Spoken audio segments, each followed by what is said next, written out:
Advocate Gurpatwant Singh Pannu दे कतल की जिहड़ी साजिश पिछले साल बेनकाब हुई सी, जिहदे विच भारत सरकार दा हथ नशर होया सी, वो फिर सारा कांड एक बारी चर्चा च आया कि अमरीका अते इंडिया भारत रल के इस मसले उत्ते अगे जांच पड़ताल कर रहे। अमरीका इस केस विच पूरी पैरवाई कर रहा कि उन्हां दोषियां नूं जिन्हां ने यह कांड करवाउणा सी जां करवा रहे सी उन्हां नूं छड्डेगा नहीं। जिहड़े जिहड़े एजेंसियां दे अफसरां ने उदों चौड़ विच आके पंगा लिया सी, हुण उन्हां नूं इह भी डर होना भी जे किते ज़्यादा दबाव पै गया और ना किते सानूं चक के अमेरिका दे हवाले कर दित्ता जावे। इंडिया ने साडे नाल आह कीता, सिखां नूं आह हो रिहा, साडे पल्ले ही कख नहीं रहण दित्ता।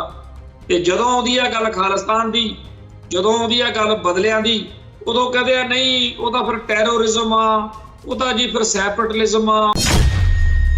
जिहड़ा एडवोकेट गुरपतवंत सिंह पन्नू दा कतल कराउण दी गल सीगी, वो कल्ली ये नहीं सी भी रेफरेंडम आ, वो ये सी कि सारे संसार दे विच 1984 का जिहड़ा दर्द वा वो सिखां विच दिनों दिन बुलंद हुंदा जांदा, प्रचंड हुंदा जांदा। किसे नूं कह के ते किसे नूं चुप रह के यह दर्द तंग करदा। बहुत सारे इहो जिहे लोग सानूं आले दुआले च टक्कर जांदे आ जिहड़े कहंदे आ कि सातों नारे नहीं लाए जाने, जकारे नहीं लाए जाने, झंडा चक के नहीं तुरिया जाना, पर जदों वोट पैनी होगी, जदों किते लकीर खिच के गल करनी होगी, उदों असीं खालिस्तानवादी खड़े होवांगे। जिस तरीके का माहौल खालिस्तान के हक में आल ओवर दी वर्ल्ड खास तौर पर पंजाब च बनता जा रहा, उन्नी ही तेजी नाल इंडियन स्टेट सिस्टम करोड़ां अरबां रुपये इस प्रोजैक्ट उत्ते खर्च रही होनी। बेअंत इहो जिहे साडे विच आगू बना के, आम एक्टिविस्ट बना के बंदे अगले ने सैट कर दिते होणगे, जिहड़े सानू साडी लहर नूं कराहे पाउण लई किसी भी हद तक जा सकदे। ये ना होवे कि 15-20 साल बाद जिहड़े सिख नौजवान इस वेले 20 तो 40 साल के विचाले पंथक सरगर्मी दे विच खालिस्तान का झंडा चक के दिलों पाक पवित्र जज्बे नाल मैदान विच आ चुके ने, वो किते बाद पिटदे फिरन कि सानू किसी ने दस्सिया ही नहीं। कौम नहीं किते भजदी, कौम ने तां पिट किसी नूं दिखाई हुई। हमेशा जिवें सरदार कपूर सिंह कहंदे हुंदे सीगे भी आ जिहड़े स्टेज ते बैठे हो तुसीं कदे किसे नूं जिहड़ा हैगा स्टेज ते बैठे आ वो कदे पूरे नहीं उतरे, ते आ जिहड़े मूहरे संगत बैठी आ इन्हां ने कदे पिठ नहीं दिखाई। जदों भाई अमरतपाल सिंह आया उदों कौम ने किड्डा ठोक बजा के उहदा स्वागत किया, साथ दिता, दीप सिद्धू नूं भी साथ सहयोग मिलिया। हुण एक गल साडे बंदे कहंदे जी पूरी दी पूरी कौम एक बंदे दे मगर क्यों नहीं तुरदी, यह सिखां दे विच है नहीं। जदों गिरफ्तारी हुई तां केजरीवाल ने बड़ा तिड़ के आख्या सी, जिते ना सब कि असीं जी भारत सरकार नाल, मोदी सरकार नाल मिल के असीं देश भगती, असीं जी फलाना चकता जी, असीं अमरतपाल नूं रल के फड़िया, सानूं बड़ा सहयोग मिले। ते अज केजरीवाल अड़किया गया रात दा। अज उहदी गिरफ्तारी तो बाद 92 ਦੇ 92 विधायक जिहड़े हुण तक गूंगे बने रहिंदे आ सिखां दे हर मसले ते, पंजाब दे हर मसले ते, अज बड़ा चीख चिहाड़ा पाया। टीवी 84 उत्ते प्रोग्राम खबर दी खबर देख रहा है सारे दर्शकों नूं मैं सरबजीत सिंह घुमान फतेह अर्ज करना जी। वाहिगुरू जी का खालसा, वाहिगुरू जी की फतेह। अखबारां दीयां खबरां जिहड़ियां साडे इत्थे भारत दे विच छपीआं ने उहदे अनुसार एडवोकेट गुरपतवंत सिंह पन्नू दे कतल की जिहड़ी साजिश पिछले साल बेनकाब हुई सी, जिहदे विच भारत सरकार दा हथ नशर होया सी, वो फिर सारा कांड एक बारी चर्चा च आया। ते ये खबर अज इत्थे भारती पक्ष तो छपी आ कि अमरीका अते इंडिया भारत रल के इस मसले उत्ते अगे जांच पड़ताल कर रहे हैं। पर असलीयत विच जिहड़ी खबर बनदी आ वो ये है कि अमरीका वल्लों सारी इस कांड की जिहड़ी हकीकत आ, जिहड़ी जड़ वा, जिथों बह के भारत सरकार के करिंदियां ने, एजेंसियां के एजेंटां ने, अफसरां ने ਐਡਵੋਕੇਟ ਗੁਰਪਤਵੰਤ ਸਿੰਘ ਪੰਨੂ ਦੇ ਕਤਲ ਦੀ ਸੁਪਾਰੀ ਦੇਣ ਤੇ ਕਤਲ ਕਰਵਾਉਣ ਲਈ ਭਾਈ ਹਰਦੀਪ ਸਿੰਘ ਨਿੱਜਰ ਦਾ ਤੇ ਹੋਰ ਸਾਰਾ ਕੁਝ ਉਸ ਸਾਰੇ ਅਫਸਰਾਂ ਨੂੰ ਕਿਸੇ ਨਾ ਕਿਸੇ ਤਰੀਕੇ ਨਾਲ ਅਕਾਊਂਟੇਬਲ ਬਣਾਉਣ ਲਈ ਕਿ ਭਾਈ ਉਹਨਾਂ ਨੂੰ ਫੜ ਕੇ ਉਹਨਾਂ ਨੂੰ ਸਾਡੇ ਹਵਾਲੇ ਕੀਤਾ ਜਾਵੇ। ਇਸ ਤਰੀਕੇ ਦੀ ਕਾਰਵਾਈ ਚੱਲ ਰਹੀ ਹੈ ਤੇ ਭਾਰਤ ਮਾਤਾ ਕੀ ਜੈ ਵਾਲਿਆਂ ਦਾ ਕੰਮ ਹੀ ਇਹ ਆ ਵੀ ਪਹਿਲੋਂ ਬੰਦਾ ਵਰਤਦੇ ਆ ਤੇ ਮੁੜ ਕੇ ਉਹਦੀ ਬਲੀ ਦੇਣ ਲੱਗੇ ਵੀ ਮਿੰਟ ਲਾਉਂਦੇ ਆ। ਉਹ ਸੁਭਾਵਕ ਆ ਜਿਹੜੇ ਏਜੰਸੀਆਂ ਦੇ ਅਫਸਰਾਂ ਨੇ ਉਦੋਂ ਚੌੜ ਵਿੱਚ ਆ ਕੇ ਪੰਗਾ ਲਿਆ ਸੀ, ਹੁਣ ਉਹਨਾਂ ਨੂੰ ਇਹ ਵੀ ਡਰ ਹੋਣਾ ਵੀ ਜੇ ਕਿਤੇ ਜ਼ਿਆਦਾ ਦਬਾਅ ਪੈ ਗਿਆ ਹੋਰ ਨਾ ਕਿਤੇ ਸਾਨੂੰ ਚੱਕ ਕੇ ਅਮਰੀਕਾ ਦੇ ਹਵਾਲੇ ਕਰ ਦਿੱਤਾ ਜਾਵੇ। ਪਰ ਖੈਰ ਅੱਜ ਜਦੋਂ ਜਿਹਨੇ ਵੀ ਪੰਜਾਬੀ ਟ੍ਰਿਬਿਊਨ, ਅਜੀਤ ਜਾਂ ਪੰਜਾਬ ਦੇ ਹੋਰਨਾਂ ਅਖਬਾਰਾਂ ਵਿੱਚ ਇਹ ਖਬਰ ਪੜ੍ਹੀ ਆ, ਉਹਨੂੰ ਇੱਕ ਗੱਲ ਜ਼ਰੂਰ ਸਮਝ ਆ ਰਹੀ ਸੀ ਕਿ ਖਬਰ ਨੂੰ ਭਾਰਤੀ ਨਜ਼ਰੀਏ ਅਨੁਸਾਰ ਲਿਖ ਕੇ ਜਿਹੜਾ ਗੋਦੀ ਮੀਡੀਆ ਵਾਲਾ ਕੰਮ ਆ ਉਹੀ ਚੱਕਰ ਇੱਥੇ ਵੀ ਚੱਲਿਆ ਹੋਇਆ। ਪਰ ਇਹਦੇ ਨਾਲ ਇਹ ਹੋਇਆ ਕਿ ਹਰੇਕ ਨੇ ਫਿਰ YouTube ਤੇ ਜਾਂ Google ਤੇ ਸਰਚਾਂ ਮਾਰ ਕੇ ਦੂਜਾ ਸਾਰਾ ਖਬਰ ਨੂੰ ਲੱਭਣ ਦਾ ਇਹ ਹੈ ਕੀ ਆ ਇਹ ਖਬਰ। ਤੋ ਅਸਲੀਅਤ ਖਬਰ ਇਹ ਬਣਦੀ ਹੈ ਕਿ ਅਮਰੀਕਾ ਇਸ ਕੇਸ ਵਿੱਚ ਪੂਰੀ ਪੈਰਵਾਈ ਕਰ ਰਿਹਾ ਤੇ ਉਹਨਾਂ ਦੋਸ਼ੀਆਂ ਨੂੰ ਜਿਨ੍ਹਾਂ ਨੇ ਇਹ ਕਾਂਡ ਕਰਵਾਉਣਾ ਸੀ ਜਾਂ ਕਰਵਾ ਰਹੇ ਸੀ ਉਹਨਾਂ ਨੂੰ ਛੱਡੇਗਾ ਨਹੀਂ। ਚੰਗੀ ਗੱਲ ਆ, ਕਿਉਂਕਿ ਅਸੀਂ ਤਾਂ ਸਾਫ਼ ਪਹਿਲੇ ਦਿਨ ਤੋਂ ਹੀ ਕਹਿ ਰਹੇ ਹਾਂ ਕਿ ਸਾਡੀ ਤਾਂ 1947 ਤੋਂ ਹੀ ਟਾਰਗੇਟ ਕਿਲਿੰਗ ਚੱਲ ਰਹੀ ਹੈ। ਮਿੱਥ ਕੇ ਸਾਡੀ ਕੌਮ ਨੂੰ ਕਤਲ ਕੀਤਾ ਜਾ ਰਿਹਾ, ਮਾਰਿਆ ਜਾ ਰਿਹਾ। India killed Sikhs.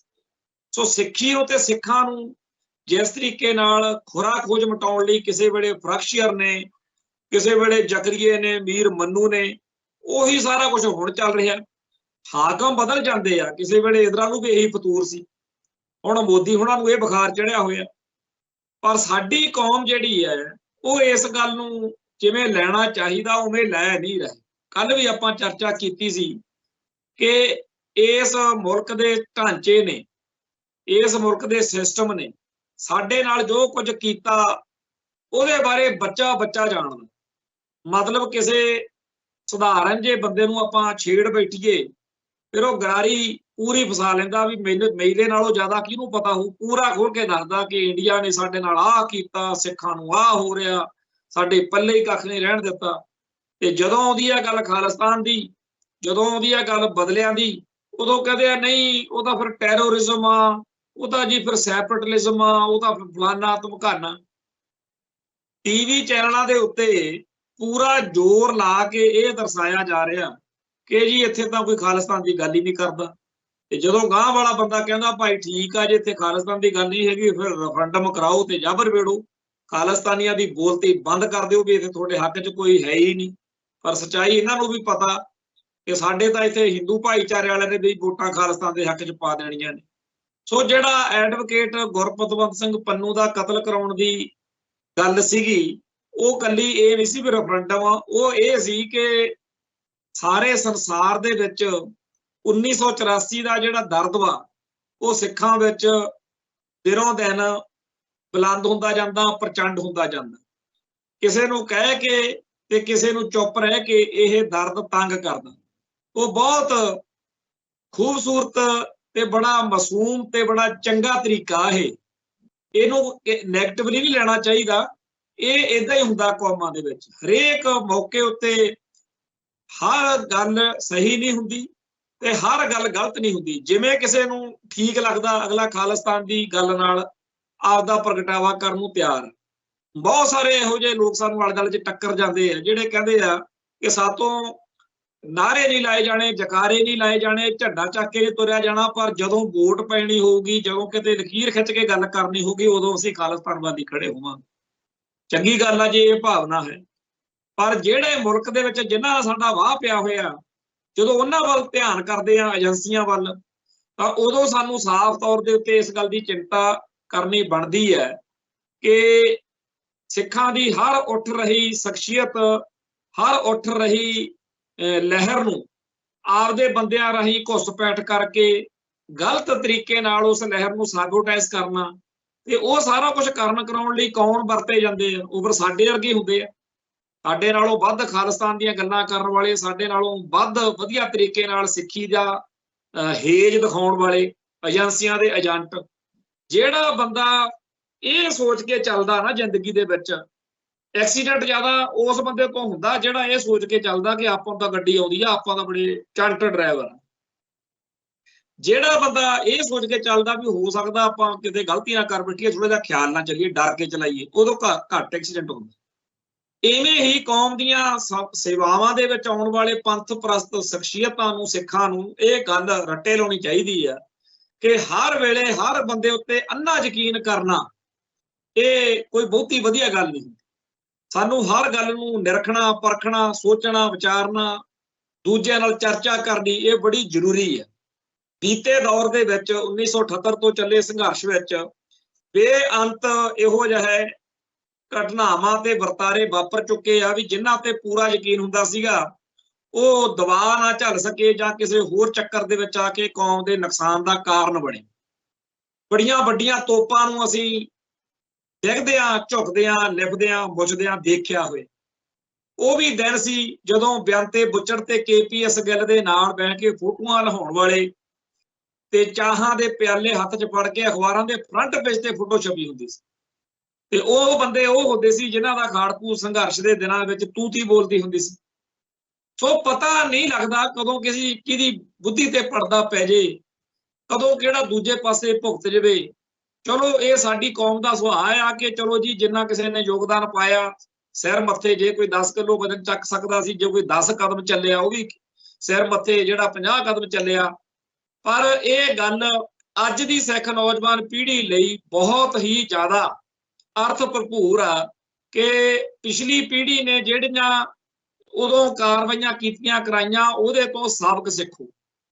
ਹਰ ਵੇਲੇ ਇਹ ਸਮਝੀ ਜਾਣਾ ਵੀ ਅਸੀਂ ਬੜੇ ਫੰਨੇ ਖਾਂ ਆ, ਅਸੀਂ ਕਿਸੇ ਏਜੰਸੀ ਨੂੰ ਕੁਛ ਨਹੀਂ ਸਮਝਦੇ। ਹੱਦ ਹੋਈ ਪਈ ਆ। ਹੁਣ ਤਾਂ ਇਹੋ ਜਿਹੇ ਬੰਦੇ ਵੀ ਟੱਕਰ ਰਹੇ ਨੇ, ਜਦੋਂ ਉਹਨਾਂ ਨੂੰ ਕੋਈ ਗੱਲ ਕਰੀਏ ਤਾਂ ਕਹਿੰਦੇ ਆ ਤੁਸੀਂ ਚਿੰਤਾ ਨਾ ਕਰੋ ਜੀ, ਸਾਨੂੰ ਸਭ ਪਤਾ, ਇਹ ਏਜੰਸੀਆਂ ਹੀ ਨਹੀਂ ਬੰਦੇ ਵਰਤ ਸਕਦੀਆਂ, ਹੁਣ ਅਸੀਂ ਏਜੰਸੀਆਂ ਨੂੰ ਵਰਤਣ ਜੋਗੇ ਹੋ ਗਏ। ਮੰਨ ਲੈਂਦੇ ਆ ਭਾਈ ਗੱਲ, ਜੇ ਸਾਡੀ ਕੌਮ ਦੇ ਵਿੱਚ ਇਸ ਤਰੀਕੇ ਦੇ ਦਿਮਾਗ ਆ ਚੁੱਕੇ ਨੇ ਜਿਹੜੇ ਭਾਰਤੀ ਏਜੰਸੀਆਂ ਨੂੰ ਵੀ ਵਰਤ ਜਾਂਦੇ ਆ, ਹੋਰ ਸਾਨੂੰ ਕੀ ਚਾਹੀਦਾ। ਪਰ ਸੱਚਾਈ ਇਹ ਨਹੀਂ ਹੈ। ਸੱਚਾਈ ਇਹ ਹੈ ਕਿ ਹਰ ਵਿਅਕਤੀ, ਹਰ ਘਟਨਾ ਕਰਨ ਦੇ ਪਿੱਛੇ ਵੀ ਇੱਕ ਚੀਜ਼ ਹੁੰਦੀ ਆ ਜਿਹੜੀ ਵਕਤ ਲੰਘਣ ਤੋਂ ਬਾਅਦ ਸਮਝ ਆਉਂਦੀ ਹੈ। ਜਦੋਂ ਮਲੋਆ ਕ੍ਰਿਸ਼ਨਧਰ ਭਾਰਤੀ ਖੁਫੀਆ ਏਜੰਸੀਆਂ ਦੇ ਅਫਸਰ ਨੇ ਆਪਦੀ ਕਿਤਾਬ ਲਿਖੀ, ਉਹਨੂੰ ਪੜ੍ਹ ਕੇ ਬਹੁਤ ਸਾਰੇ ਉਹਨੂੰ ਖਾੜਕੂ ਸੰਘਰਸ਼ ਵੇਲੇ ਮਿਲੇ ਗਿਲੇ ਸਿੱਖਾਂ ਨੇ ਕਿਹਾ ਕਿ ਸਾਨੂੰ ਤਾਂ ਪਤਾ ਹੀ ਨਹੀਂ ਸੀ ਵੀ ਇਹ ਏਜੰਸੀਆਂ ਦਾ ਅਫਸਰ, ਅਸੀਂ ਤਾਂ ਇਹਨੂੰ ਇੱਥੇ ਵੱਧ ਤੋਂ ਵੱਧ ਪੱਤਰਕਾਰ ਸਮਝਦੇ ਸੀ। ਕਿਉਂਕਿ ਧਰ ਨੇ ਜਦੋਂ ਇਸ ਖਿੱਤੇ ਵਿੱਚ, ਪੰਜਾਬ ਦੇ ਵਿੱਚ ਖਾੜਕੂ ਲਹਿਰ ਦੇ ਦਿਨਾਂ 'ਚ ਕੰਮ ਕੀਤਾ, ਉਦੋਂ ਅੰਡਰ ਕਵਰ ਏਜੰਟ ਦੇ ਰੂਪ 'ਚ ਉਹਨੇ ਪੱਤਰਕਾਰ ਬਣਿਆ ਹੋਇਆ ਸੀ। ਤੇ ਆਪਾਂ ਨੂੰ ਇਹ ਵੀ ਪਤਾ ਵੀ ਜਦੋਂ ਕਨਿਸ਼ਕ ਜਹਾਜ਼ ਕਾਂਡ ਵਾਲਾ ਸਾਰਾ ਕਾਂਡ ਵਾਪਰਿਆ ਉਦੋਂ ਉਹ ਉੱਥੇ ਐਮਬੈਸੀ 'ਚ ਕੰਮ ਕਰਦਾ ਸੀ ਕੈਨੇਡਾ 'ਚ। ਤੋਂ ਇਹ ਜਿਹੜੇ ਇਸ ਤਰ੍ਹਾਂ ਦੇ ਬੇਅੰਤ ਧਰ ਜਾਂ ਬਹੁਤ ਸਾਰੇ ਹੋਰ ਅਫਸਰ ਇਸ ਵੇਲੇ ਵੀ ਸਰਗਰਮ ਹੋਣਗੇ, ਸਿੱਖਾਂ 'ਚ ਹੋਣੇ ਹੀ ਆ, ਕਿਉਂਕਿ ਆਪਣੀ ਕੌਮ ਆਜ਼ਾਦੀ ਦੀ ਲੜਾਈ ਲੜ ਰਹੀ ਆ। ਇਹ ਨਵੀਂ ਗੱਲ ਨਹੀਂ ਹੈਗੀ ਜਾਂ ਕੋਈ ਬਿੱਕੋ ਲਿੱਤਰੀ ਗੱਲ ਨਹੀਂ, ਵਿਲੱਖਣ ਗੱਲ। ਇਹ ਤਾਂ ਏਜੰਸੀਆਂ ਦਾ ਕੰਮ ਆ, ਉਹਨਾਂ ਨੇ ਆਪਣੇ ਵਿੱਚ ਘੁਸਪੈਠ ਕਰਨੀ ਆ, ਬੰਦੇ ਖਰੀਦਣੇ ਆ। ਇੱਕ ਚੱਲਦਾ ਅੱਖਰ ਡੀ ਰੈਡੀਕਲਾਈਜੇਸ਼ਨ, ਵੀ ਰੈਡੀਕਲ ਜਿਹੜੇ ਬੰਦੇ ਆ, ਜਿਹੜੇ ਗਰਮ ਖਿਆਲੀ ਬੰਦੇ ਆ, ਉਹਨਾਂ ਨੂੰ ਟਾਰਗੇਟ ਕਰਨਾ। ਇੱਕ ਇੱਥੇ ਪਿੱਛੇ ਜੇ 2-2.5 ਸਾਲ ਪਹਿਲਾਂ ਇੱਕ ਲੇਡੀ ਅਫਸਰ ਆਈ ਅੰਮ੍ਰਿਤਸਰ ਦੇ ਵਿੱਚ ਵੀ ਤੇ ਬਾਕੀ ਸਾਰੇ ਪੰਜਾਬ ਦੇ ਜ਼ਿਲ੍ਹਿਆਂ 'ਚ, ਉਹਦੇ ਕੋਲੇ ਕੰਪਿਊਟਰ ਦੇ ਉੱਤੇ ਪੰਜਾਬ ਦੇ ਪੰਥਕ ਸਫਾ 'ਚ ਵਿਚਰਨ ਵਾਲੇ ਨੌਜਵਾਨਾਂ ਦਾ ਬਹੁਤ ਡਾਟਾ ਇਕੱਠਾ ਕੀਤਾ ਹੋਇਆ ਸੀ। ਅੱਡ-ਅੱਡ ਨੌਜਵਾਨਾਂ ਨੂੰ ਸੱਦਿਆ ਜਾਂਦਾ ਸੀ, ਸੱਦ ਕੇ ਉਹਨਾਂ ਦੇ ਨਾਲ ਡੋਜ਼ੀਅਰ ਬਣਾ ਕੇ ਗੱਲਬਾਤ ਕਰਕੇ ਸਾਰੀ ਗੱਲ ਦਾ ਮੂਲ ਭਾਵ ਇਹ ਹੁੰਦਾ ਸੀ ਕਿ ਉਹ ਬੰਦਾ ਜਾਂ ਤਾਂ ਆਪ ਹੀ ਡਰ ਜਾਵੇ ਤੇ ਛੱਡ ਜਾਵੇ ਗੱਲ, ਜਾਂ ਉਹਨੂੰ ਫਿਰ ਕਿਸੇ ਤਰੀਕੇ ਨਾਲ ਠੰਡਾ ਕੀਤਾ ਜਾਵੇ, ਜਾਣੀ ਕਿ ਗਰਮ ਖਿਆਲੀ ਆ, ਜੇ ਉਹਨੂੰ ਠੰਡਾ ਕਰਨਾ। ਸਮਝੀ ਗਏ ਆਪਾਂ ਵੀ ਕੀ ਠੰਡਾ ਕਰਨ ਦਾ ਭਾਵ ਕੀ ਹੈ। ਹੁਣ ਹਰੇਕ ਬੰਦੇ ਦੀ ਕੋਈ ਨਾ ਕੋਈ ਵੀਕਨੈਸ, ਕੋਈ ਕਮਜ਼ੋਰੀ ਹੁੰਦੀ ਆ, ਉਹ ਐਕਸਪਲੋਇਟ ਕਰਕੇ ਉਹਨੂੰ ਘਰੇ ਬਿਠਾਉਣਾ। ਬਹੁਤ ਸਾਰੇ ਇਹੋ ਜਿਹੇ ਬੰਦੇ ਦੇਖੇ ਅਸੀਂ ਜਿਨ੍ਹਾਂ ਨੂੰ ਇੰਨੀ ਗੱਲ ਤੇ ਚਾਅ ਚੜ ਗਿਆ ਕਿ ਜੀ ਮੈਨੂੰ ਹੁਣ ਦਰਬਾਰ ਸਾਹਿਬ ਦੇ ਵਿੱਚ ਕਥਾ ਕਰਨ ਦਾ ਵਕਤ ਮਿਲ ਗਿਆ, ਮੈਨੂੰ ਦਿੱਲੀ ਗੁਰਦੁਆਰਾ ਪ੍ਰਬੰਧਕ ਕਮੇਟੀ ਨੇ ਉੱਥੇ ਵਕਤ ਦੇਤਾ, ਮੈਂ ਤਾਂ ਜੀ ਹੁਣ ਕੀਰਤਨੀਆਂ 'ਚ मैं फलाने थां ते, ਕਿਸੇ ਨੂੰ ਕਿਸੇ ਚੀਜ਼ ਦੀ ਭੁੱਖ ਹੁੰਦੀ ਆ, ਕਿਸੇ ਨੂੰ ਮਾਇਆ ਦੀ ਭੁੱਖ ਹੁੰਦੀ ਆ। ਇਹੋ ਜਿਹੇ ਬੰਦੇ ਵੀ ਨੇ ਜਿਹੜੇ ਕਹਿੰਦੇ ਜੀ ਮੈਨੂੰ 30,000 ਰੁਪਇਆ ਮਹੀਨਾ ਮਿਲਣ ਲੱਗ ਗਿਆ ਜੀ, ਹੁਣ ਮਤਲਬ ਮੈਂ ਇੱਕ ਪੰਥਕ ਬੰਦਾ, ਹੁਣ ਪਤਾ ਨਹੀਂ ਉਹ ਪੰਥਕ ਬੰਦਾ ਕਿੰਨਾ ਕੁ ਪੰਥਕ ਆ, ਕੀ ਪਤਾ ਉਹਨੂੰ ਭਾਰਤ ਦੇ ਖੁਫੀਆ ਮਹਿਕਮੇ ਨੇ ਭਰਤੀ ਕੀਤਾ ਹੋਵੇ ਵੀ ਤੈਂ ਖਾਲਿਸਤਾਨੀ ਬਾਲਣੀਆਂ ਪੱਗ ਤੇ ਪੂਰਾ ਪੰਥ ਪ੍ਰਸਤ ਬਣ ਕੇ ਕੌਮ ਦੇ ਵਿੱਚ ਵਿਚਰਨਾ, ਤੈਂ ਨੌਜਵਾਨਾਂ ਨੂੰ ਕਾਬੂ ਰੱਖਣਾ ਤੇ ਉਹਨਾਂ ਨੂੰ ਉਹਨਾਂ ਦੀਆਂ ਲੋੜਾਂ ਪੂਰੀਆਂ ਕਰ, ਉਹਨਾਂ ਨੂੰ ਕਿਸੇ ਹੋਰ ਪੰਥਕ ਸਰਗਰਮੀ ਵਿੱਚ ਖਪਤ ਕਰੀ ਰੱਖ, ਪਰ ਉਹਨਾਂ ਨੂੰ ਖਾਲਿਸਤਾਨੀ ਸਰਗਰਮੀਆਂ ਵਿੱਚ ਨਹੀਂ ਜਾਣ ਦੇਣਾ। ਜਿਹੜੀਆਂ ਪੰਥਕ ਸ਼ਖਸੀਅਤਾਂ ਜਾਂ ਪੰਥਕ ਜਥੇਬੰਦੀਆਂ, ਖਾਲਿਸਤਾਨੀ ਜਥੇਬੰਦੀਆਂ ਕਦੇ ਕੁਛ ਕਰਨ, ਉਹਨਾਂ ਤੋਂ ਉਹਨਾਂ ਨੂੰ ਤੋੜਨਾ।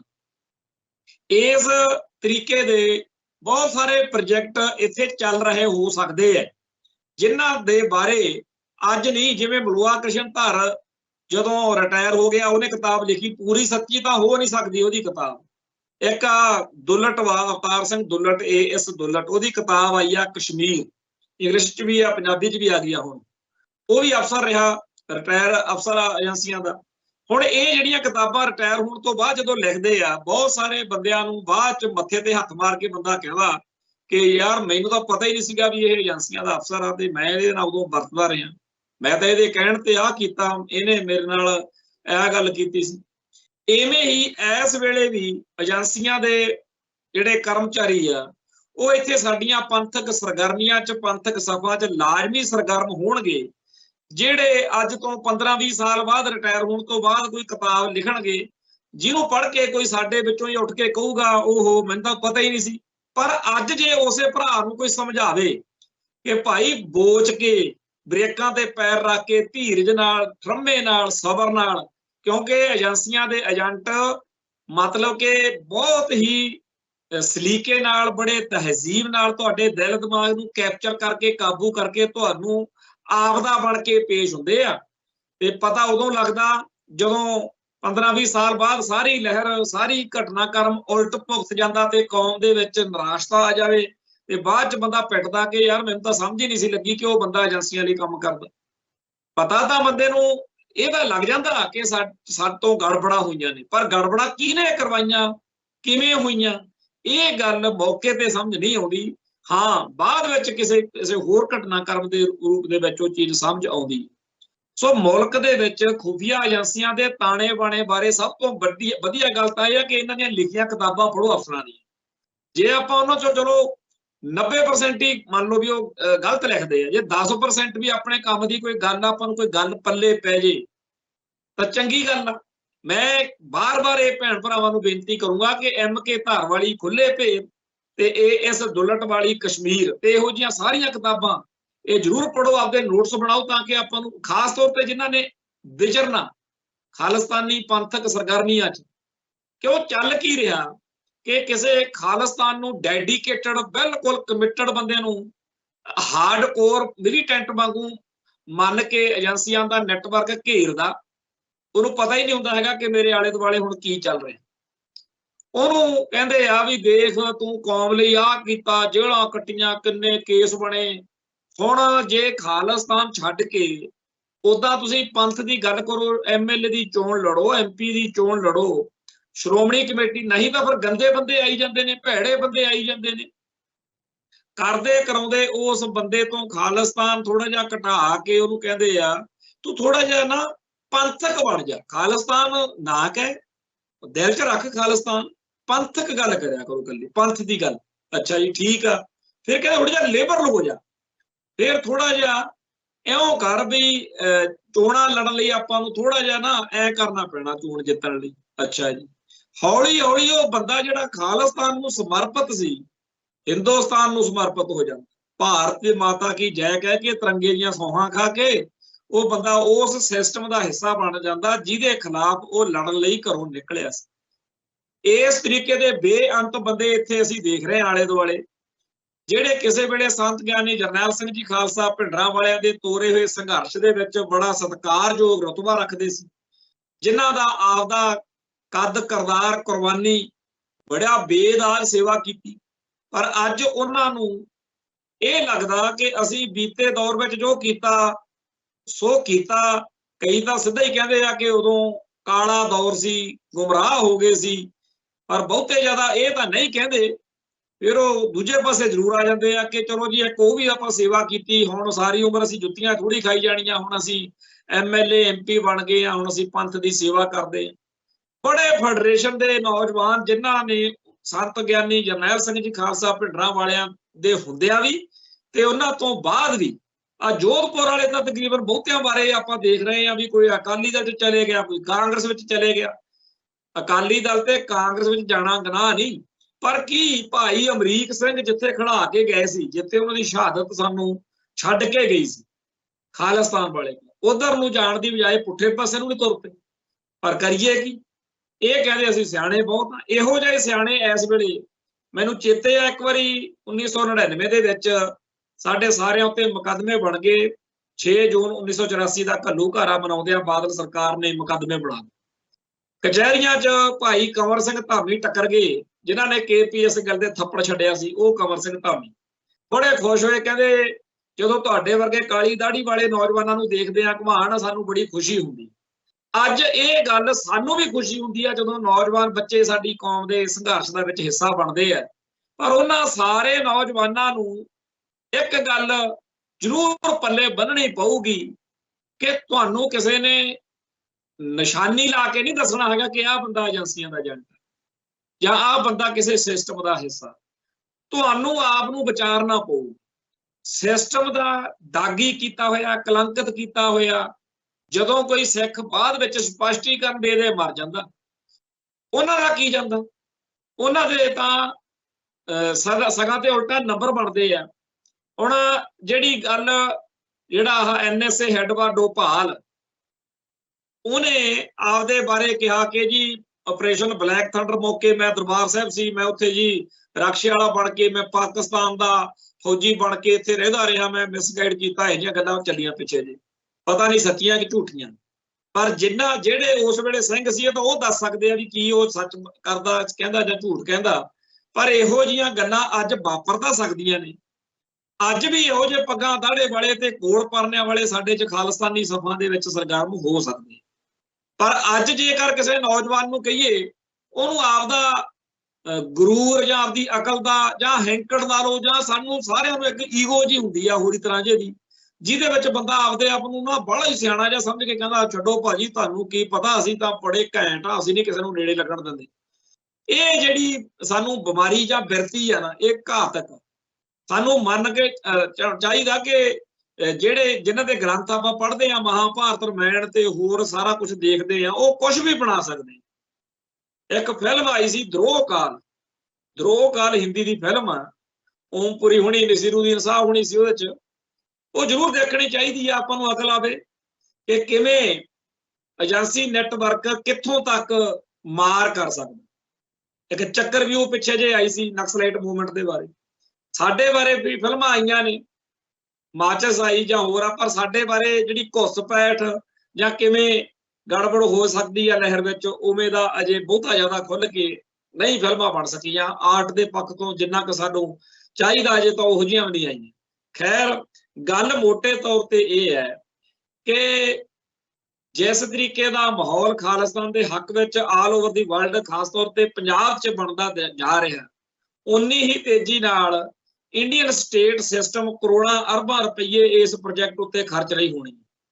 ਬੇਅੰਤ ਇਹੋ ਜਿਹੇ ਸਾਡੇ ਵਿੱਚ ਆਗੂ ਬਣਾ ਕੇ, ਆਮ ਐਕਟਿਵਿਸਟ ਬਣਾ ਕੇ ਬੰਦੇ ਅਗਲੇ ਨੇ ਸੈੱਟ ਕਰ ਦਿੱਤੇ ਹੋਣਗੇ, ਜਿਹੜੇ ਸਾਨੂੰ ਸਾਡੀ ਲਹਿਰ ਨੂੰ ਕਰਾਹੇ ਪਾਉਣ ਲਈ ਕਿਸੇ ਵੀ ਹੱਦ ਤੱਕ ਜਾ ਸਕਦੇ।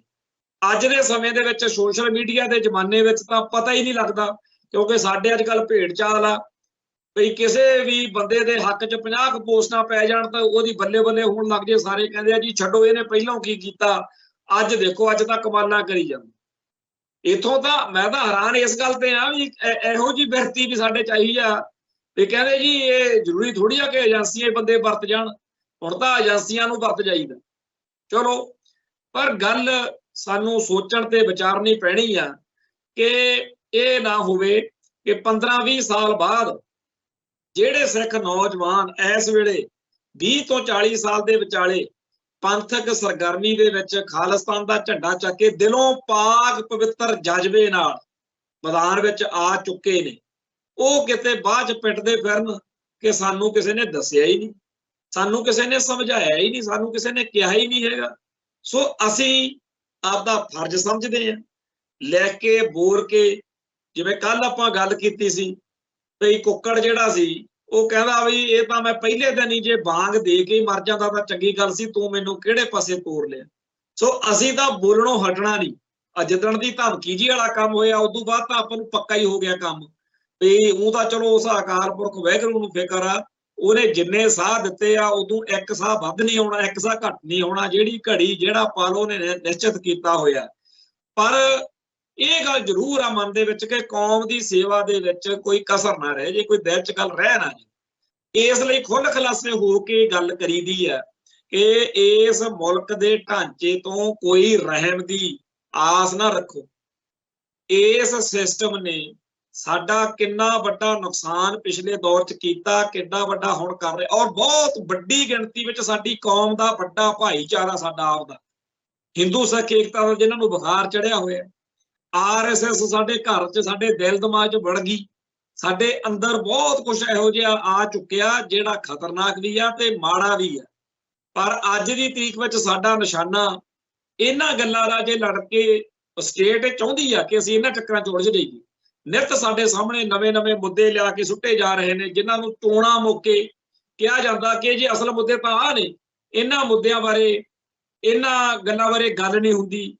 ਪਰ ਕਰੀਏ ਕੀ ਬਈ ਜਿਹੜਾ ਸਾਡਾ ਆਲਾ ਦੁਆਲਾ ਉੱਥੇ ਤੁਸੀਂ ਜੇ ਧਿਆਨ ਮਾਰ ਕੇ ਦੇਖੋ ਤਾਂ ਹਰ ਬੰਦਾ ਆਪਣੇ ਆਪ ਦੇ ਵਿੱਚ ਇਹ ਸੋਚੀ ਬੈਠਾ ਕਿ ਮੈਂ ਆਪਦੇ ਆਪ ਨੂੰ ਕੌਮ ਨੂੰ ਸਮਰਪਿਤ ਕੀਤਾ ਹੋਇਆ, ਮੇਰੀਆਂ ਗਲਤੀਆਂ ਮੇਰੀਆਂ ਗੜਬੜਾਂ ਸਮੇਤ ਮੈਨੂੰ ਪ੍ਰਵਾਨ ਕਰੋ। ਕੌਮ ਨਹੀਂ ਕਿਤੇ ਭੱਜਦੀ, ਕੌਮ ਨੇ ਤਾਂ ਪਿੱਠ ਕਿਸੇ ਨੂੰ ਦਿਖਾਈ ਹੋਈ। ਹਮੇਸ਼ਾ ਜਿਵੇਂ ਸਰਦਾਰ ਕਪੂਰ ਸਿੰਘ ਕਹਿੰਦੇ ਹੁੰਦੇ ਸੀਗੇ ਵੀ ਆ ਜਿਹੜੇ ਸਟੇਜ ਤੇ ਬੈਠੇ ਹੋ ਤੁਸੀਂ ਕਦੇ ਕਿਸੇ ਨੂੰ ਜਿਹੜਾ ਹੈਗਾ ਸਟੇਜ ਤੇ ਬੈਠੇ ਆ ਉਹ ਕਦੇ ਪੂਰੇ ਨਹੀਂ ਉਤਰੇ, ਤੇ ਆ ਜਿਹੜੇ ਮੂਹਰੇ ਸੰਗਤ ਬੈਠੀ ਆ ਇਹਨਾਂ ਨੇ ਕਦੇ ਪਿੱਠ ਨਹੀਂ ਦਿਖਾਈ। ਅੱਜ ਦੀ ਤਰੀਕ ਵਿੱਚ ਵੀ ਸੰਗਤ ਤਾਂ ਲੱਭਦੀ ਫਿਰਦੀ ਆ। ਇੱਥੇ ਕੋਈ ਵੀ ਪੰਜਾਬ ਦੀ ਧਰਤੀ ਉੱਤੇ ਪੰਥ ਦੀ ਗੱਲ ਕਰਨ ਵਾਲਾ ਆਵੇ ਸਹੀ, ਕੌਮ ਨੂੰ ਉਹਦੇ ਵਿੱਚ ਵਿਸ਼ਵਾਸ ਕਰਨ ਦਾ, ਉਹ 'ਚ ਭਰੋਸਾ ਕਰਨ ਦਾ ਬਹੁਤ ਵੱਡੀ ਇੱਕ ਸੱਚੇ ਪਾਤਸ਼ਾਹ ਦੀ ਬਖਸ਼ਿਸ਼। ਜਦੋਂ ਭਾਈ ਅਮਰਤਪਾਲ ਸਿੰਘ ਆਇਆ ਉਦੋਂ ਕੌਮ ਨੇ ਕਿੱਡਾ ਠੋਕ ਵਜਾ ਕੇ ਉਹਦਾ ਸਵਾਗਤ ਕੀਤਾ, ਸਾਥ ਦਿੱਤਾ। ਦੀਪ ਸਿੱਧੂ ਨੂੰ ਵੀ ਸਾਥ ਸਹਿਯੋਗ ਮਿਲਿਆ। ਹੁਣ ਇੱਕ ਗੱਲ ਸਾਡੇ ਬੰਦੇ ਕਹਿੰਦੇ ਜੀ ਪੂਰੀ ਦੀ ਪੂਰੀ ਕੌਮ ਇੱਕ ਬੰਦੇ ਦੇ ਮਗਰ ਕਿਉਂ ਨਹੀਂ ਤੁਰਦੀ? ਇਹ ਸਿੱਖਾਂ ਦੇ ਵਿੱਚ ਹੈ ਨਹੀਂ ਗਾ। ਸਿੱਖਾਂ 'ਚ ਆਪਾਂ ਦੇਖਦੇ ਹਾਂ ਕਿ 18ਵੀਂ ਸਦੀ 'ਚ ਬਾਬਾ ਬੰਦਾ ਸਿੰਘ ਬਹਾਦਰ ਤੋਂ ਬਾਅਦ 65 ਜੱਥੇ ਸੀ, ਉਹਨਾਂ ਦੇ ਜੱਥਿਆਂ ਦੇ ਮੁਖੀ ਵੀ ਸੀ, ਪਰ ਉਹ ਸਾਰਿਆਂ ਦੇ ਸਾਰਿਆਂ ਨੂੰ ਮਿਸਲਾਂ 'ਚ ਇਕੱਠੇ ਕਰਕੇ ਫਿਰ ਉਹਨਾਂ ਦੇ ਮਿਸਲਾਂ ਦੇ ਮਿਸਲਦਾਰ ਸੀ, ਜਥੇਦਾਰ ਸੀ। ਫਿਰ ਅਖੀਰ ਤੇ ਤੋਂ ਇਹ ਕਹਿਣਾ ਕਿ ਸਾਰੀ ਦੀ ਸਾਰੀ ਕੌਮ ਫਲਾਣੇ ਬੰਦੇ ਦੇ ਮਗਰ ਮਤਲਬ ਬਿਨਾਂ ਝੂਠ ਸੱਚ ਵਿਚਾਰੇ ਤੁਰ ਪੂ, ਇਹ ਕਦੇ ਹੋਣਾ ਨਹੀਂ। ਐਵੇਂ ਆਪਦੇ ਦਿਮਾਗ 'ਚ ਜਿਹੜਾ ਕੋਈ ਮਰਜ਼ੀ ਸੋਚੀ ਸੱਚੀ ਜਾਵੇ। ਇਹ ਤਾਂ ਆਪਣੇ ਖਾੜਕੂ ਸੰਘਰਸ਼ ਦੇ ਦਿਨਾਂ 'ਚ ਜਦੋਂ ਸੰਤ ਭਿੰਡਰਾਂ ਵਾਲੇ ਸੀ ਉਦੋਂ ਬੱਬਰ ਖਾਲਸਾ ਵੀ ਸੀ, ਦਲ ਖਾਲਸਾ ਵੀ ਸੀ, ਨੈਸ਼ਨਲ ਕੌਂਸਲ ਆਫ ਖਾਲਿਸਤਾਨ ਸੀ, ਹੋਰ ਬੜੀਆਂ ਧਿਰਾਂ ਧੜੇ ਸੀ। ਤੇ ਇਵੇਂ ਹੀ ਖਾੜਕੂ ਜਦੋਂ ਜਹਿਦ ਦੇ ਦਿਨਾਂ ਵਿੱਚ ਜਥੇਬੰਦੀਆਂ ਬਣਦੀਆਂ ਰਹੀਆਂ। ਇੱਕ ਇੱਥੇ ਕਿਤਾਬ ਸੀ ਮੈਂ ਪੜ੍ਹ ਰਿਹਾ, ਉਹਦੇ 'ਚ ਉਸ ਦੌਰ ਦੀਆਂ ਸਾਰੀਆਂ ਜਥੇਬੰਦੀਆਂ ਦੇ ਨਾਂ ਲਿਖੇ ਹੋਏ ਸੀਗੇ। ਉਹ 50 ਤੋਂ ਉੱਪਰ ਲਿਸਟ ਬਣ ਗਈ, ਪਰ ਉਹ ਸਾਰੀਆਂ ਜਥੇਬੰਦੀਆਂ ਨੇ ਕੌਮ ਦੀ ਸੇਵਾ ਕੀਤੀ ਹੈ। ਇਹ ਕਹਿਣਾ ਕਿ ਜੀ ਸਾਰੇ ਬੰਦੇ ਇੱਕ ਲੀਡਰ ਦੇ ਮਗਰ ਤੁਰ ਪੈਣ, ਇਹ ਸ਼ੇਰਾਂ ਦੀ ਕੌਮ ਕਹਾਉਂਦੇ ਆ ਨਾਲੇ, ਤੇ ਨਾਲੇ ਸਮਝਦੇ ਆ ਵੀ ਆਪਾਂ ਭੇਡ ਬਿਰਤੀ ਵਾਂਗੂ ਸਿਰਫ ਇੱਕ ਬੰਦੇ ਦੇ ਮਗਰ ਲੱਗ ਜਾਾਂਗੇ, ਇਹ ਹੋਣਾ ਨਹੀਂ। ਪਰ ਇਹ ਗੱਲ ਜ਼ਰੂਰ ਆ ਕਿ ਜਦੋਂ ਕੋਈ ਨਿਕਲਦਾ, ਜਦੋਂ ਕੋਈ ਨਿੱਤਰਦਾ, ਉਹਨੂੰ ਸਾਥ ਸਹਿਯੋਗ ਠੋਕ ਵਜਾ ਕੇ ਮਿਲਦਾ। ਗੱਲ ਇਹ ਚੱਲਦੀ ਸੀ ਕਿ ਜਦੋਂ ਗ੍ਰਿਫਤਾਰੀ ਹੋਈ ਤਾਂ ਕੇਜਰੀਵਾਲ ਨੇ ਬੜਾ ਤਿੜ ਕੇ ਆਖਿਆ ਸੀ, ਉਹਨੂੰ ਚੇਤੇ ਨਾ ਸਭ ਨੂੰ, ਕਿ ਅਸੀਂ ਜੀ ਭਾਰਤ ਸਰਕਾਰ ਨਾਲ, ਮੋਦੀ ਸਰਕਾਰ ਨਾਲ ਮਿਲ ਕੇ ਅਸੀਂ ਦੇਸ਼ ਭਗਤੀ, ਅਸੀਂ ਜੀ ਫਲਾਨਾ ਚੱਕਤਾ ਜੀ, ਅਸੀਂ ਅਮਰਤਪਾਲ ਨੂੰ ਰਲ ਕੇ ਫੜਿਆ, ਸਾਨੂੰ ਬੜਾ ਸਹਿਯੋਗ ਮਿਲਿਆ। ਤੇ ਅੱਜ ਕੇਜਰੀਵਾਲ ਅੜਕਿਆ ਗਿਆ ਰਾਤ ਦਾ। ਤੇ ਸਾਰੇ ਪੰਜਾਬ ਦੇ ਵਿੱਚ ਜਿਸ ਤਰੀਕੇ ਨਾਲ ਲੋਕ ਇਸ ਗ੍ਰਿਫਤਾਰੀ ਦੇ ਉੱਤੇ ਪ੍ਰਤੀਕਿਰਿਆ ਦੇ ਰਹੇ ਨੇ, ਉਹ ਤੋਂ ਸਾਫ਼ ਦਿਖਦਾ ਵੀ ਆਮ ਆਦਮੀ ਪਾਰਟੀ ਜਿਹੜੀ ਆ ਉਹ ਪੰਜਾਬ ਦੇ ਵਿੱਚ ਹੁਣ ਜਿਵੇਂ ਪਿਛਲੀ ਵਾਰ 92 ਵਿਧਾਇਕ ਜਿੱਤ ਗਈ ਸੀ, ਐਤਕੀ ਦੁਰਗਤੀ ਹੋਊਗੀ। ਜਿਹੜੀਆਂ ਲੋਕ ਸਭਾ ਚੋਣਾਂ ਹੋਣਗੀਆਂ, ਲੋਕ ਇੰਨਾ ਗੁੱਸੇ 'ਚ, ਲੋਕਾਂ ਨੂੰ ਸਭ ਚੇਤੇ ਆ ਕਿ ਪ੍ਰੋਫੈਸਰ ਦਵਿੰਦਰਪਾਲ ਸਿੰਘ ਭੁੱਲਰ ਦੇ ਮਸਲੇ ਤੇ ਕੀ ਰੋਲ ਰਿਹਾ ਤੇ ਭਾਈ ਅਮਰਤਪਾਲ ਸਿੰਘ ਵਾਲੇ ਮਸਲੇ ਤੇ ਕੀ ਰੋਲ ਰਿਹਾ। ਅੱਜ ਉਹਦੀ ਗ੍ਰਿਫਤਾਰੀ ਤੋਂ ਬਾਅਦ 92 ਦੇ 92 ਵਿਧਾਇਕ ਜਿਹੜੇ ਹੁਣ ਤੱਕ ਗੂੰਗੇ ਬਣੇ ਰਹਿੰਦੇ ਆ ਸਿੱਖਾਂ ਦੇ ਹਰ ਮਸਲੇ ਤੇ, ਪੰਜਾਬ ਦੇ ਹਰ ਮਸਲੇ ਤੇ, ਅੱਜ ਬੜਾ ਚੀਕ ਚਿਹਾੜਾ ਪਾਇਆ। ਦਿੱਲੀ ਵੀ ਇੱਕ ਉੱਥੇ ਉਹਨੂੰ ਧੂਹੀ ਫਿਰਦੇ ਸੀਗੇ, ਉਹ ਸ਼ਾਇਦ ਸਿੱਖਿਆ ਮੰਤਰੀ ਆ ਉਹਨਾਂ ਦਾ। ਕਹਿਣ ਤੋਂ ਭਾਵੇਂ ਕਿ ਕੇਜਰੀਵਾਲ ਲਈ ਜਦੋਂ ਅੱਜ ਕਈ ਪਾਸਿਆਂ ਤੋਂ ਕਈ ਤਰ੍ਹਾਂ ਦੀ ਵਿਚਾਰ ਚੱਲ ਰਹੀ ਆ, ਇੱਕ ਇਹ ਵੀ ਚੱਲ ਰਿਹਾ ਨੁਕਤਾ ਕਿ ਨਾਗਪੁਰ ਵਾਲੇ ਚਾਹੁੰਦੇ ਹੋਣਗੇ ਕਿ ਪੰਜਾਬ ਦੇ ਵਿੱਚ ਬੀਜੇਪੀ ਨੂੰ ਤਾਂ ਵੋਟ ਵੈਸੇ ਹੀ ਨਹੀਂ ਪੈਂਦੀ, ਆਪਾਂ ਆਮ ਆਦਮੀ ਪਾਰਟੀ ਦੇ ਹੱਕ ਵਿੱਚ ਹਮਦਰਦੀ ਦੀ ਲਹਿਰ ਹੀ ਪੈਦਾ ਕਰ ਦਈਏ। ਹਮਦਰਦੀ ਦੀ ਲਹਿਰ ਕਿਵੇਂ ਪੈਦਾ ਹੋਊ ਵੀ ਕੇਜਰੀਵਾਲ ਚੱਕ ਲਓ, ਪਰ ਇਹ ਚੀਜ਼ ਬਣਦੀ ਦਿਖਦੀ ਨਹੀਂ। ਪਰ ਲੋਕਾਂ ਦਾ ਹਰੇਕ ਦਾ ਆਪੋ ਆਪਦਾ ਸੋਚਣ ਦਾ ਹੁੰਦਾ। ਉਹ ਕਹਿੰਦੇ ਜੀ ਹੋ ਸਕਦਾ ਬਈ ਬਾਦਲ ਕਿਆਂ ਨੂੰ, ਕਾਂਗਰਸ ਨੂੰ ਤੇ ਹੋਰ ਸਾਰਿਆਂ ਨੂੰ ਸਾਫ਼ ਕਰਨ ਦੇ ਲਈ ਵੀ ਪੰਜਾਬ ਜਿਤਾ ਦਿਓ ਕੇਜਰੀਵਾਲ ਨੂੰ, ਆਮ ਆਦਮੀ ਪਾਰਟੀ ਨੂੰ, ਬਾਕੀ ਸਾਰੇ ਭਾਰਤ ਵਿੱਚ ਇਹ ਆ ਜਾਵੇ ਬੀਜੇਪੀ, ਕਿਉਂਕਿ ਕਾਂਗਰਸ ਮੁਕਤ ਭਾਰਤ ਬੀਜੇਪੀ ਦਾ ਏਜੰਡਾ। ਤੇ ਨਾਗਪੁਰ ਵਾਲੇ ਚਾਹੁੰਦੇ ਜ਼ਰੂਰ ਹੋਣਗੇ ਵੀ ਦੋ ਧਿਰਾਂ ਪੰਜਾਬ ਭਾਰਤ ਦੀ ਰਾਜਨੀਤੀ 'ਚ ਰਹਿਣ, ਪਰ ਦੋਨਾਂ ਦੀ ਕਮਾਂਡ ਜਿਹੜੀ ਆ ਉਹ ਨਾਗਪੁਰ ਦੇ ਹੱਥ 'ਚ ਹੋਵੇ। ਤੇ ਇਹ ਗੱਲ ਪਹਿਲੇ ਦਿਨ ਤੋਂ ਹੀ ਚੱਲੀ ਆਉਂਦੀ ਆ ਵੀ Aam Aadmi party BJP RSS ਦੀ ਜਿਹੜੀ ਆ ਬੀ ਟੀਮ, ਉਹ ਬੀ ਟੀਮ ਦੀ ਹੋ ਸਕਦੀ ਆ ਖੇਡ ਕੋਈ ਹੋਵੇ, ਪਰ ਅਜੇ ਤਾਂ ਇਹ ਸਾਰੀਆਂ ਚਰਚਾਵਾਂ ਨੇ। ਤੇ ਦਿੱਲੀ ਦੇ ਵਿੱਚ ਜਿਸ ਤਰੀਕੇ ਨਾਲ ਇਹ ਰਾਤ ਗ੍ਰਿਫਤਾਰੀ ਦੀ ਖਬਰ ਆਈ, ਉਸ ਤੋਂ ਬਾਅਦ ਚ ਪੰਜਾਬ 'ਚ ਵੀ ਭਚੀੜਾ ਪੈ ਗਈਆਂ, ਕਿਉਂਕਿ ਜਿਹੜੀ ਆਬਕਾਰੀ ਨੀਤੀ ਹੈ ਸ਼ਰਾਬ ਬਾਰੇ, ਉਹੀ ਨੀਤੀ ਆ ਜਿਹਦੇ ਕਰਕੇ CBI ਤੇ ED ਵਾਲੇ ਦਿੱਲੀ ਦੇ ਵਿੱਚ ਕਾਰਵਾਈ ਕਰ ਰਹੇ ਨੇ, ਉਹ ਪੰਜਾਬ ਦੇ ਵਿੱਚ ਵੀ ਭਗਵੰਤ ਮਾਨ ਦੀ ਸਰਕਾਰ ਲਾਗੂ ਕਰ ਚੁੱਕੀ ਹੋਈ ਹੈ। ਉਹੀ ਸਾਰਾ ਸਿਸਟਮ ਜਿਹਦੀ ਕਰਕੇ ਕੇਜਰੀਵਾਲ ਅੜੁੰਗਿਆ, ਉਹ ਭਗਵੰਤ ਮਾਨ ਵੀ ਕਰੀ ਬੈਠਾ, ਦੋਨੇ ਮੁੱਖ ਮੰਤਰੀ ਆ। ਸੋ ਲੋਕਾਂ ਦੇ ਵਿੱਚ ਇਹ ਚਰਚਾ, ਅਖਬਾਰਾਂ ਦੇ ਵਿੱਚ ਵੀ ਬਹੁਤ ਅੱਜ ਲੰਬਾ ਚੌੜੇ ਲੇਖ ਛਪੇ ਨੇ ਕਿ ਪੰਜਾਬ ਦੇ ਵਿੱਚ ਅਫਸਰਸ਼ਾਹੀ ਵੀ ਤੇ ਸਿਆਸੀ ਭਲਵਾਨ ਵੀ ਸਾਹ ਸੂਤੇ ਪਏ ਨੇ। ਖੈਰ, ਜਿਵੇਂ ਕਿਸੇ ਬੰਦੇ ਤੋਂ, ਕਿਸੇ ਧਿਰ ਤੋਂ ਦੁਖੀ ਹੋਈਏ, ਉਹਦੇ ਜਦੋਂ ਜੂਤ ਪਤਾਣ ਹੋਵੇ ਤਾਂ ਮਨ ਨੂੰ ਤਸੱਲੀ ਹੁੰਦੀ ਹੈ।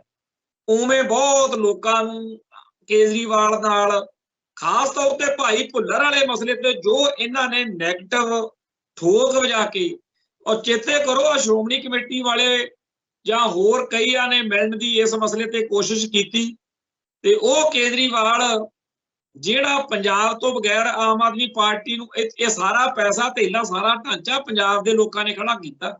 ਔਰ ਬੜਾ ਦੁੱਖ ਹੈ ਇਸ ਗੱਲ ਦਾ ਕਿ ਬਾਦਲ ਕਿਆਂ ਨੂੰ ਭਜਾਉਂਦਿਆਂ ਨੇ ਆ ਖੜਾ ਕੀ ਬਿਰਤਾ ਕੀ ਗੱਲ 'ਚ ਪਾ ਲਈ। ਖੈਰ, ਹੁਣ ਅੱਜ ਦੀ ਤਰੀਕ ਵਿੱਚ ਕੇਜਰੀਵਾਲ ਨਾਲ ਜਿਹੜੀ ਹੋ ਰਹੀ ਹੈ, ਇਹਦੇ ਤੋਂ ਲੋਕਾਂ ਨੂੰ ਉਹ ਸਾਰਾ ਕੁਝ ਚੇਤੇ ਆ ਗਿਆ ਜਿਹੜਾ ਕੁਝ ਇਹਨੇ ਕੀਤਾ। ਹੁਣ ਤਾਂ ਇੱਥੋਂ ਤੱਕ ਲੋਕ ਮਖੌਲਾਂ ਕਰਦੇ ਆ ਵੀ ਜੇ ਕਿਤੇ ਪੰਜਾਬ ਦੇ ਸੁਨੀਲ ਜਾਖੜ ਦੇ ਕਹਿਣ ਤੇ, ਬੀਜੇਪੀ ਦੇ ਪ੍ਰਧਾਨ ਦੇ ਕਹਿਣ ਤੇ ਸੁਖਬੀਰ ਬਾਦਲ ਵਰਗਿਆਂ ਦੇ ਕਹਿਣ ਤੇ ਮੋਦੀ ਤੇ ਅਮਿਤ ਸ਼ਾਹ ਨੇ ਲਾਲਾ ਕੇਜਰੀਵਾਲ ਨੂੰ ਡਿਬਰੂਗੜ੍ਹ ਭੇਜਤਾ, ਕਿਤੇ ਇਹ ਨਾ ਹੋਵੇ ਕਿ ਪੰਜਾਬ ਦੇ ਲੋਕ ਕਹਿਣ ਵੀ ਆਹ ਤੁਸੀਂ ਵਧੀਆ ਕੀਤਾ, ਐਤਕੀ ਚਲੋ 4 ਵੋਟਾਂ ਤੁਹਾਨੂੰ ਪਾਈ ਦਿੰਦੇ ਆ, ਉਹ ਤਾਂ ਬੀਜੇਪੀ ਨੂੰ ਕਿਸੇ ਨੇ ਵੋਟ ਨਹੀਂ ਸੀ ਪਾਉਣੀ। ਬਖੌਲ ਦੀਆਂ ਗੱਲਾਂ ਨੇ। ਪਰ ਖੈਰ, ਅੱਜ ਇੱਥੇ ਇੱਕ ਸਵਰਨ ਟਹਿਣੇ ਦੀ ਪੋਸਟ ਹੈ, ਕਹਿੰਦਾ ਜੀ ਮੁੱਦੇ ਨੂੰ ਮੁੱਦਾ ਖਾ ਰਿਹਾ, ਸਾਗਰ ਦੀ ਵਹੁਟੀ ਮਾਮਲੇ ਨੂੰ ਚੱਬੇਵਾਲ ਦਾ ਮੁੱਦਾ ਖਾ ਗਿਆ, ਚੱਬੇਵਾਲ ਦੇ ਮੁੱਦੇ ਤੇ ਮੂਸੇਵਾਲਾ ਪਰਿਵਾਰ ਦੀ ਪੁੱਛ ਪੜਤਾਲ ਭਾਰੀ ਹੋ ਗਈ, ਉਸ ਮੁੱਦੇ ਵੱਲੋਂ ਧਿਆਨ ਗੁੱਜਰਾਂ ਦੀ ਜ਼ਹਿਰੀਲੀ ਦਾਰੂ ਨਾਲ ਹੋਈਆਂ ਮੌਤਾਂ ਨੇ ਪਰੇ ਕਰਤਾ, ਦਾਰੂ ਵਾਲੇ ਮੁੱਦੇ ਤੇ ਕੇਜਰੀਵਾਲ ਦੀ ਗ੍ਰਿਫਤਾਰੀ ਦਾ ਮੁੱਦਾ ਭਾਰੂ ਹੋ ਗਿਆ, 2 ਦਿਨਾਂ ਬਾਅਦ ਕੁਝ ਹੋਰ ਹੋ ਜਾਊਗਾ, ਫਿਰ ਕੇਜਰੀਵਾਲ ਦਾ ਮੁੱਦਾ ਛੋਟਾ ਰਹਿ ਜੂ, ਪੰਜਾਬ ਦੇ ਉਹ ਮੁੱਦੇ ਜਿਨ੍ਹਾਂ ਦੇ ਸਿਰ ਤੇ ਚੋਣਾਂ ਲੜੀਆਂ ਜਾਂਦੀਆਂ ਰਹੀਆਂ ਉਹ ਡੱਬਾ ਬੰਦ ਨੇ। SYL ਬਾਰੇ ਕੌਣ ਬੋਲ ਰਿਹਾ ਹੈ? ਚੰਡੀਗੜ੍ਹ ਤੇ ਪੰਜਾਬੀ ਬੋਲਦੇ ਇਲਾਕੇ ਧਰਤੀ ਹੇਠਲੇ ਮੁੱਕਦੇ ਜਾਂਦੇ ਪਾਣੀ, ਵਾਤਾਵਰਣ ਦਾ ਪਲੀਤ ਹੋਣਾ ਹੈ, ਬੇਅਦਬੀ, ਗੋਲੀकांड, ਗੁਰੂ ਗ੍ਰੰਥ ਸਾਹਿਬ ਜੀ ਦੇ ਪਾਵਨ ਸਰੂਪਾਂ ਦਾ ਲਾਪਤਾ ਹੋਣਾ, ਇਹ ਸਾਰੇ ਮੁੱਦੇ ਗਾਇਬ ਨੇ। ਮਹੀਨੇ ਤੱਕ ਇਹਨਾਂ ਮੁੱਦਿਆਂ ਤੋਂ ਮਿੱਟੀ ਝੜੇਗੀ ਤੇ ਅਸੀਂ ਰਾਏ ਬਣਾਉਣ ਲੱਗਾਂਗੇ ਕਿ ਪੰਜਾਬ ਦਾ ਅਸਲ ਦਰਦ ਕਿਹਨੂੰ ਹੈ। ਇਹ ਜਿਹੜੀ ਗੱਲ ਮੁੱਦਿਆਂ ਦੀ ਇੱਥੇ ਕੀਤੀ ਆ, ਉਹ ਭਾਰਤੀ ਲੋਕ ਸਭਾ ਦੀਆਂ ਚੋਣਾਂ ਦੇ ਮੱਦੇ ਨਜ਼ਰ ਤਾਂ ਕਾਫੀ ਲੋਕਾਂ ਨੂੰ ਲੱਗਦੀ ਹੋਣੀ ਆ ਕਿ ਬੜੀਆਂ ਵਧੀਆ ਗੱਲਾਂ, ਪਰ ਅਸਲੀ ਮੁੱਦਾ ਜਿਹੜਾ ਸਾਡੀ ਕੌਮ ਦਾ ਉਹ ਇਹ ਆ ਕਿ ਇਹ ਸਾਰੇ ਸਾਡੇ ਗਲੋਂ ਗਲਾਵੇਂ ਉਦੋਂ ਲੈਣੇ ਆ ਜਦੋਂ ਖਾਲਿਸਤਾਨ ਦਾ ਮੁੱਦਾ ਹੋ। ਸੋ ਸਿੱਖਾਂ ਨੂੰ ਹਰ ਮੌਕੇ, ਹਰ ਵਰਤਾਰੇ ਚੋਂ, ਹਰ ਵਿਅਕਤੀ ਦੇ ਉਭਾਰ ਚੋਂ, ਸ਼ਖਸੀਅਤ ਦੇ ਵਿੱਚੋਂ ਖਾਲਿਸਤਾਨ ਹੀ ਲੱਭਣਾ ਚਾਹੀਦਾ। ਇੱਥੇ ਦੋ ਗੱਲਾਂ ਮੈਂ ਕਰਨੀਆਂ ਚਾਹੁੰਦਾ। 1981 ਦੇ ਵਿੱਚ ਜਦੋਂ ਸੰਤ ਭਿੰਡਰਾਂ ਵਾਲਿਆਂ ਦੀ ਗ੍ਰਿਫਤਾਰੀ ਹੋਈ ਨਾ, ਤੇ ਦਲ ਖਾਲਸਾ ਵਾਲਿਆਂ ਨੇ ਜਹਾਜ਼ ਵਾਹ ਕਰ ਲਿਆ ਤੇ ਬੱਬਰ ਖਾਲਸਾ ਨੇ ਇੱਥੇ ਮੋਟਰਸਾਈਕਲ ਦੇ ਉੱਤੇ ਕੁਝ ਕੀਤਾ, ਜੋ ਵੀ ਕੁਝ ਕੀਤਾ। ਇਹ ਘਟਨਾਵਾਂ ਜਿਹੜੀਆਂ ਸੀ, ਸੰਤ ਭਿੰਡਰਾਂ ਵਾਲਿਆਂ ਦੀ ਤਾਂ ਰਿਹਾਈ ਹੋਈ ਗਈ ਬਾਅਦ ਚ, ਅਕਤੂਬਰ ਚ 20 ਸਤੰਬਰ ਨੂੰ ਗ੍ਰਿਫਤਾਰੀ ਹੋਈ ਆ, ਤੇ ਉਸ ਤੋਂ ਬਾਅਦ ਵਿੱਚ ਸੰਤਾਂ ਦੀ ਅਕਤੂਬਰ ਚ 14 ਅਕਤੂਬਰ ਨੂੰ ਜਿਹੜੀ ਸੀ ਰਿਹਾਈ ਹੋ ਗਈ। ਗਿਆਨੀ ਜੈਲ ਸਿੰਘ ਨੇ ਉਦੋਂ ਗ੍ਰਹਿ ਮੰਤਰੀ ਸੀ, ਪਾਰਲੀਮੈਂਟ 'ਚ ਖੜ ਕੇ ਕਿਹਾ, ਤੇ ਸੰਤ ਇਹੀ ਕਹਿੰਦੇ ਹੁੰਦੇ ਸੀ ਵੀ ਜੇ ਮੇਰਾ ਕੋਈ ਦੋਸ਼ ਨਹੀਂ ਤਾਂ ਮੈਨੂੰ ਫੜਿਆ ਕਾਹਤੋਂ ਸੀ, ਤੇ ਜੇ ਮੈਂ ਦੋਸ਼ੀ ਆ ਤਾਂ ਮੈਨੂੰ ਛੱਡਿਆ ਕਾਹਤੋਂ ਆ। ਪਰ ਗੱਲ ਜਿਹੜੀ ਕਰਨ ਵਾਲੀ ਆ ਉਹ ਹੋਰ ਹੈ ਕਿ ਜਦੋਂ ਜਹਾਜ਼ ਅਗਵਾ ਹੋਇਆ, ਉਹਦੇ ਨਾਲ ਇੱਕ ਤਾਂ ਖਾਲਿਸਤਾਨ ਦੇ ਮੁੱਦੇ ਦਾ ਇੰਟਰਨੈਸ਼ਨਲ ਪੱਧਰ ਦੇ ਉੱਤੇ ਰੌਲਾ ਪੈ ਗਿਆ, ਦੂਜਾ ਸਿੱਖਾਂ ਦੇ ਉੱਤੇ ਹੋ ਰਹੇ ਜ਼ੁਲਮ ਦੀ ਕਹਾਣੀ, ਸਾਰੇ ਮਨੁੱਖੀ ਹੱਕਾਂ ਦੇ ਘਾਣ ਦੀ ਕਹਾਣੀ, ਕਿ ਇਹਨਾਂ ਦੇ ਤਾਂ ਵੱਡੇ ਤੋਂ ਵੱਡੇ ਜਿਹੜੇ ਆਗੂ ਨੇ, ਸੰਤ ਭਿੰਡਰਾਂ ਵਾਲਿਆਂ ਦੀ ਗ੍ਰਿਫਤਾਰੀ, ਵੀ ਉਹਨਾਂ ਨੂੰ ਵੀ ਬਖਸ਼ਿਆ ਨਹੀਂ ਜਾ ਰਿਹਾ।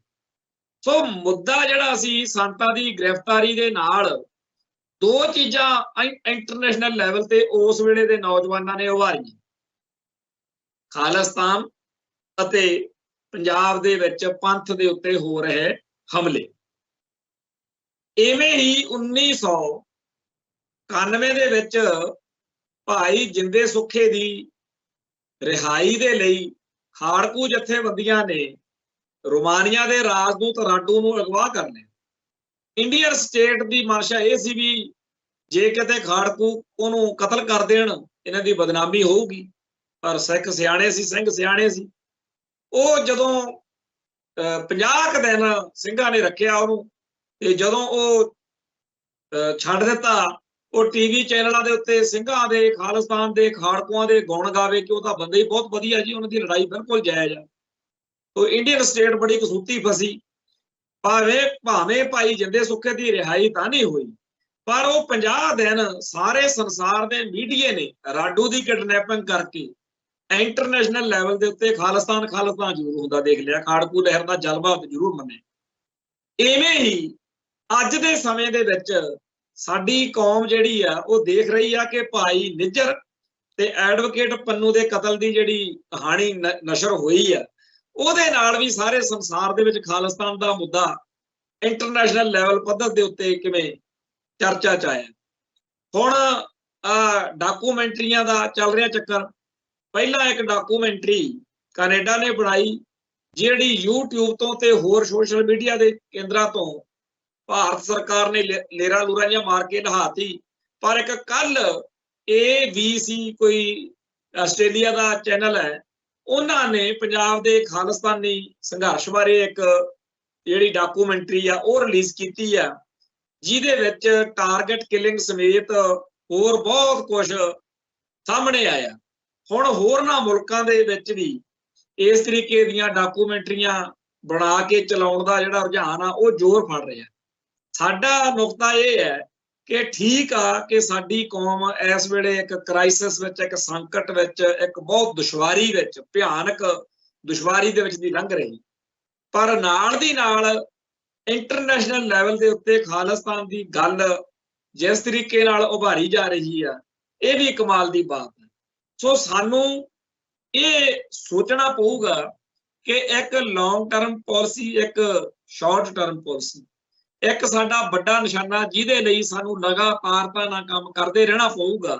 ਨਾਲ ਦੀ ਨਾਲ ਛੋਟੇ ਸਥਾਨਕ ਲੋਕਲ ਮੁੱਦੇ ਆ, ਸਾਡੇ ਕੋਲੇ ਹਰ ਤਰ੍ਹਾਂ ਦੇ ਮੁੱਦੇ ਲਈ ਸਪੇਸ ਹੋਣੀ ਚਾਹੀਦੀ ਆ, ਪਰ ਸਾਡੇ ਕਈ ਬੰਦਿਆਂ ਨੂੰ ਬਿਮਾਰੀ ਪਈ ਹੋਈ ਆ।